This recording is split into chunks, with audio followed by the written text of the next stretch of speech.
Hello दोस्तों, my self Kaushal Kumar. हमने last video में वेक्टर का स्केलर प्रोडक्ट देख चुके थे। अब इस वीडियो में हम देखेंगे कि वेक्टर का क्रॉस प्रोडक्ट। ठीक है, क्रॉस प्रोडक्ट ऑफ वेक्टर्स। ठीक है, क्रॉस प्रोडक्ट ऑफ वेक्टर में क्या देखेंगे, पहले क्या देखे थे कि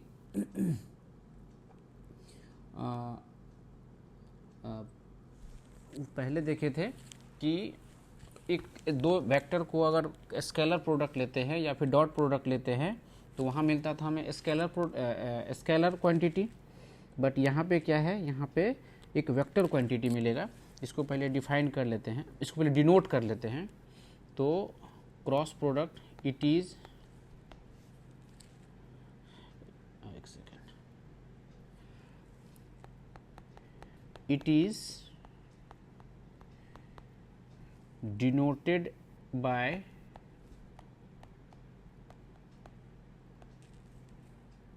and read as a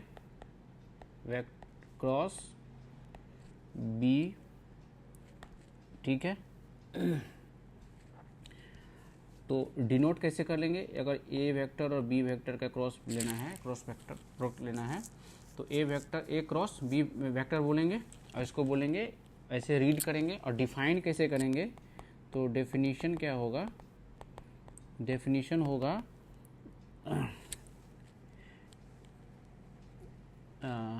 इसका जो मैग्नीट्यूड होगा वो पहले लिख लेते हैं। तो एक सेपरेट वेक्टर बनेगा, तो इसको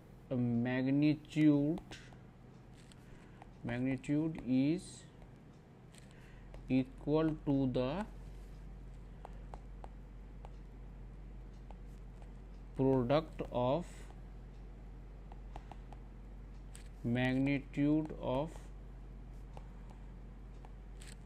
to vector A and B and sine of their included angle,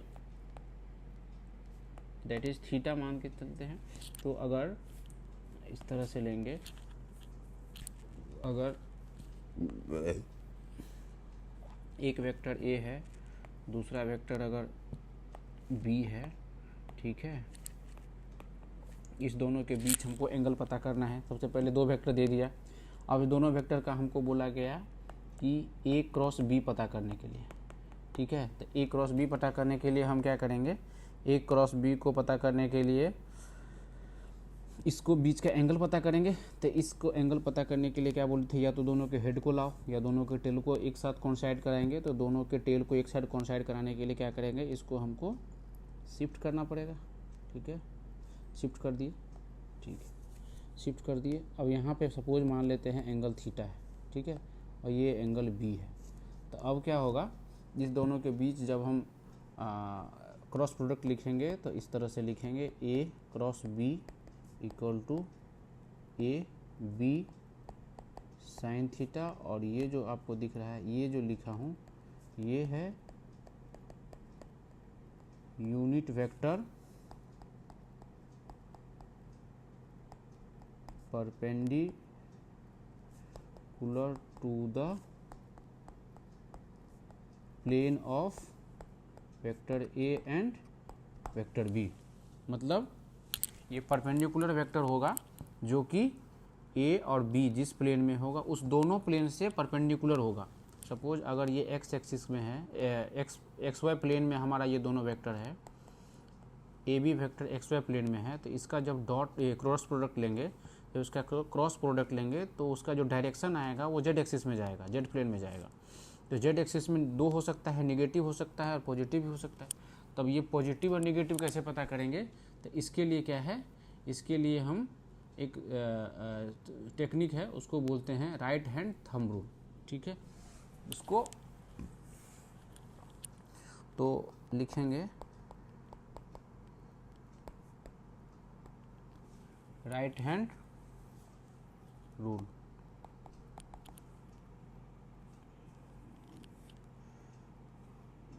तो इसको लिखेंगे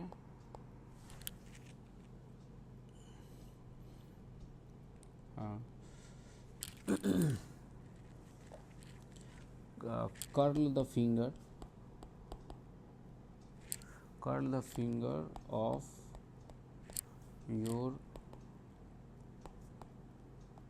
right hand and stick out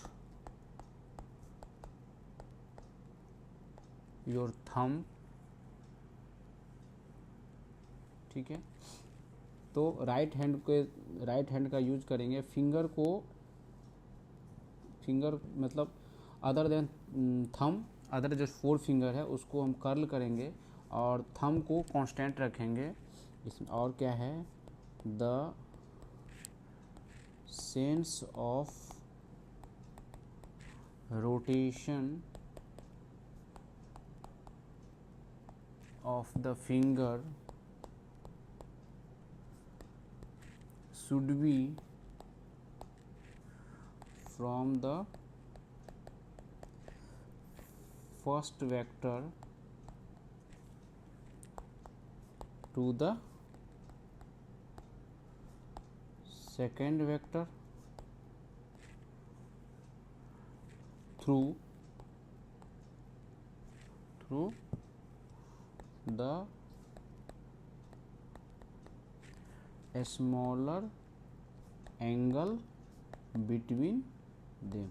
ठीक है, तो अभी इसमें 2 वेक्टर है, तो ए क्रॉस बी लिखा है, तो ए से स्टार्ट करेंगे फिंगर को कर्ल करना, अब बी की तरफ ले जाएंगे।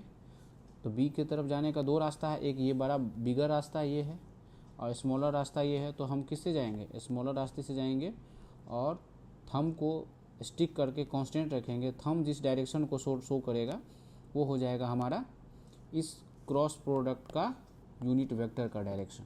ठीक है, इसमें एक अगर अपवर्ड आता है डायरेक्शन तो इसको डिनोट करते हैं डॉट से। ठीक है, और अगर डाउनवर्ड जाता है तो इसको डिनोट करते हैं क्रॉस से। ठीक है, ये क्वेश्चन में कभी कभी लिख के दे दिया जाएगा ये सिंबल, तो आपको समझ में आना है कि इस सिंबल का क्या मीनिंग है। ठीक है, चलिए, तो मैग्नीट्यूड दिया हुआ रहेगा वेक्टर का, एंगल पता कर लेंगे शिफ्टिंग करके।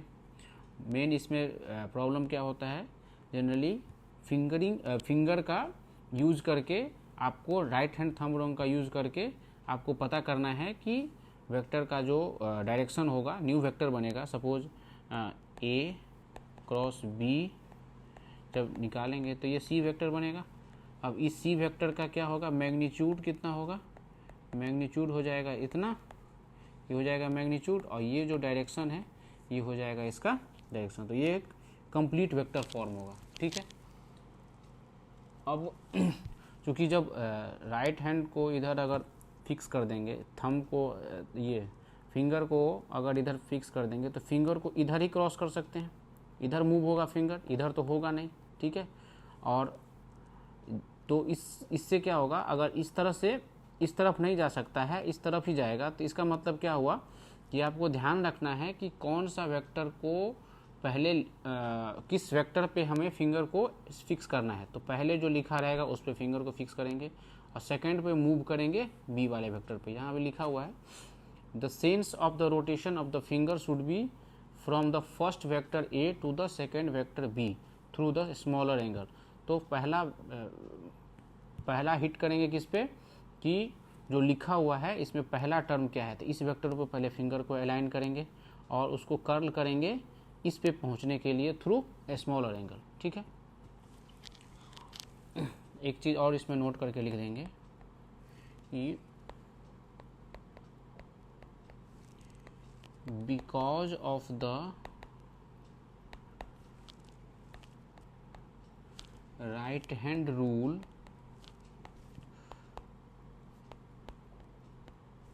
the order of the vector in the cross product is very important. कि अगर ए क्रॉस बी लिखना है और कोई मिस्टेक से अगर ऐसा लिख दिया बी क्रॉस ए, तो ये सही नहीं है, ठीक है। क्यों? क्योंकि उस समय अगर कोई सपोज उल्टा करेगा तो यहाँ अगर अलाइन कर देंगे, यहाँ अगर फिंगर को अलाइन कर देंगे और कर्ल करेंगे तो ये इस साइड नहीं जाएगा, इस साइड जाना है। जब इस साइड जब जाएगा, इस साइड जब मूव करेंगे तो थंब किधर पॉइंट आउट करेगा? थंब पॉइंट आउट करेगा डाउनवर्ड। और जब इधर से इधर मूव करेंगे तो थंब पॉइंट आउट करेगा अपवर्ड। तो क्या दोनों सेम हुआ? नहीं हुआ। क्यों? क्योंकि मैग्नीट्यूड तो सेम है, बट इसमें क्या हुआ, डायरेक्शन डिफरेंट हो गया और जस्ट अपोजिट हो गया, तो वेक्टर चेंज हो जाता है। डायरेक्शन चेंज करने से वेक्टर चेंज हो जाता है।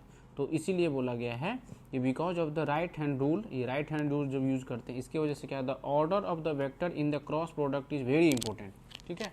तो क्रॉस प्रोडक्ट में तो इसको कंक्लूजन में ऐसे भी लिख सकते हैं, अभी ऊपर लिखा था मैं, this is not equal to B cross A, ठीक है। ये नहीं होना चाहिए, ठीक है। और होगा कैसे? अगर इसको ऐसे ही लिखना है तो इसका ऐसे ही लिख सकते हैं। अगर इसको ऐसे लिखना है तो इसको बी क्रॉस ए लिख दो, लेकिन इसके पीछे एक माइनस साइन लगा दो, तो फिर ये सही हो जाएगा, ठीक है। कुछ प्रॉपर्टी है वेक्टर प्रोडक्ट का, तो उसको मैं समझा देता हूँ। प्रॉपर्टीज ऑफ क्रॉस प्रोडक्ट, ठीक है।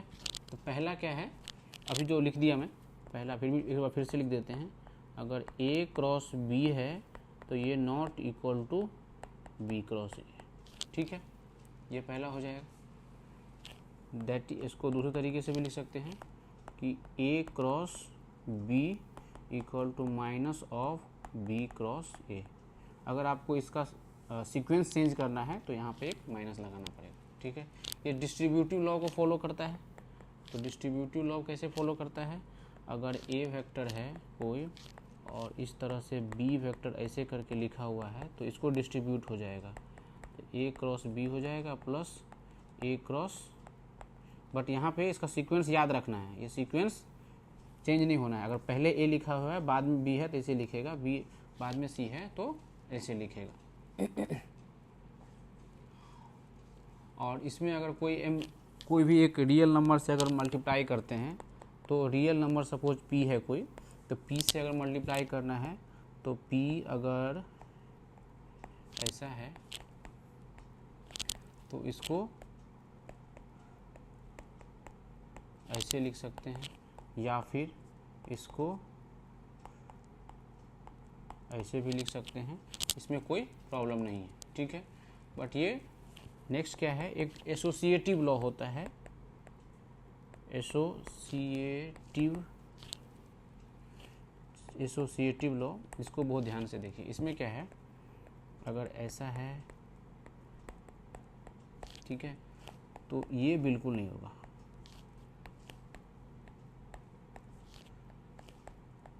ये बिल्कुल नहीं होगा। जैसे अब इसको करने के लिए क्या करेंगे, पहले इसको निकालेंगे, तो इसका कोई निकालेंगे तो एक वेक्टर निकलेगा कोई, उस वेक्टर को मल्टीप्लाई करेंगे इससे, ठीक है, वो इस दोनों के मल्टीप्लाई करने से कोई दूसरा वेक्टर निकलेगा, उसको मल्टीप्लाई करेंगे इससे, तो ये इसमें वैलिड नहीं, मतलब ये वैलिड नहीं होता है, ठीक है। जब आगे क्वेश्चन बनाएंगे तो उस समय समझ में आएगा कि ये ऐसा क्यों बोला गया, ठीक है। अब जैसा एक स्केलर प्रोडक्ट निकाले थे यूनिट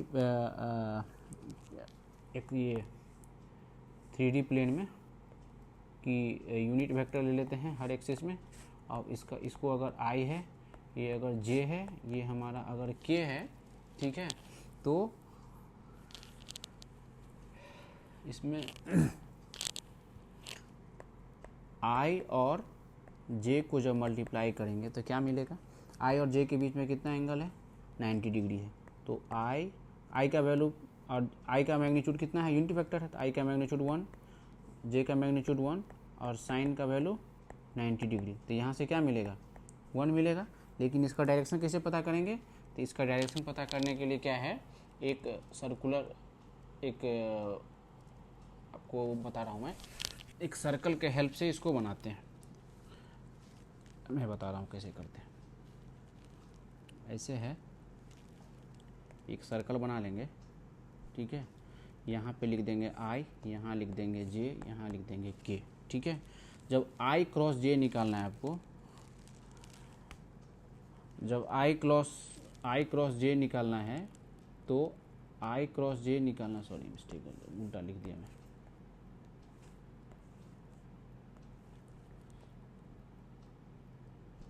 ठीक है।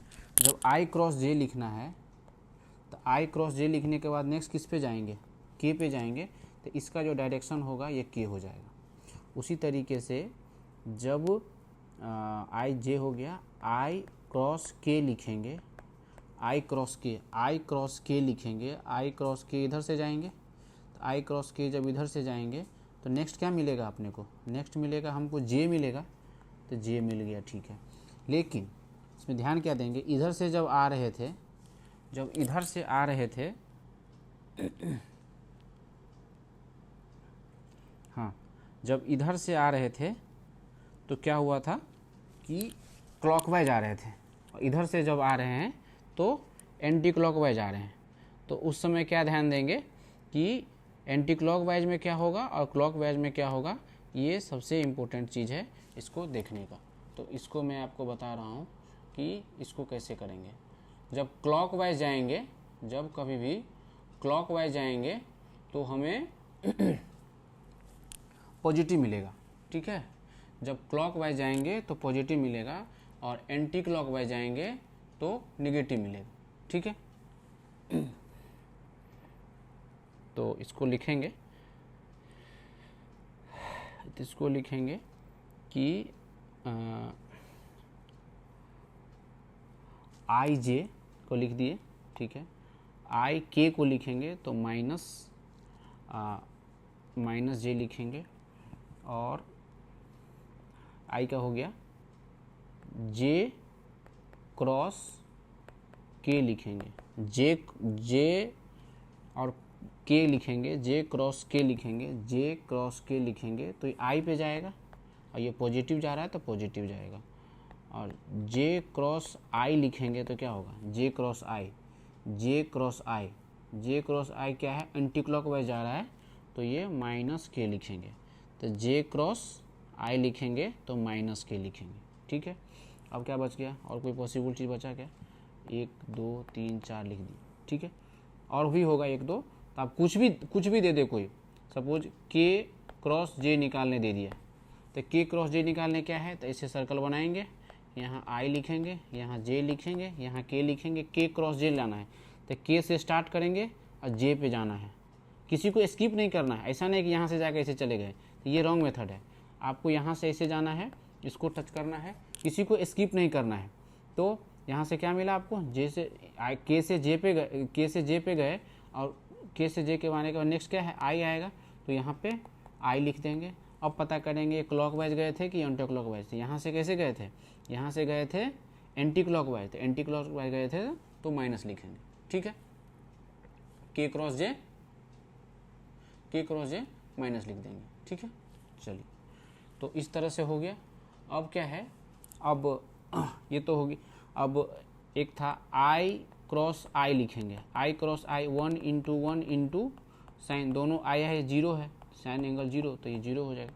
तो उस तरह से जे क्रॉस जे 0, के क्रॉस के ये भी 0, तो ये तीनों 0 0 हो जाएगा। क्यों, क्योंकि उसके बीच का एंगल 0 है, ठीक है। अब एंगल पता करना है, तो एंगल पता करने के लिए क्या करते थे, उसमें कॉस थीटा था, यहाँ साइन थीटा है, तो साइन थीटा क्या हो जाएगा, ए क्रॉस बी, ठीक है, डिवाइडेड बाय इसका मैग्नीट्यूड और इसका मैग्नीट्यूड। तो यहाँ से दोनों के बीच का एंगल पता चल जाएगा, ठीक है। तो इस तरीके से आपको क्रॉस प्रोडक्ट का मैक्सिमम चीज़ हमने बता दिया इसमें। अब इसमें नेक्स्ट नेक्स्ट वीडियो में हम कोशिश करेंगे कि आपको एक दो क्वेश्चन से आपका सारा जो भी कन्फ्यूजन होगा, डाउट्स होगा, सारा मैं क्लियर कर दूंगा। ठीक है, अभी इसमें आज इतना ही रखते हैं। अब मिलते हैं अगले वीडियो में। Thank you.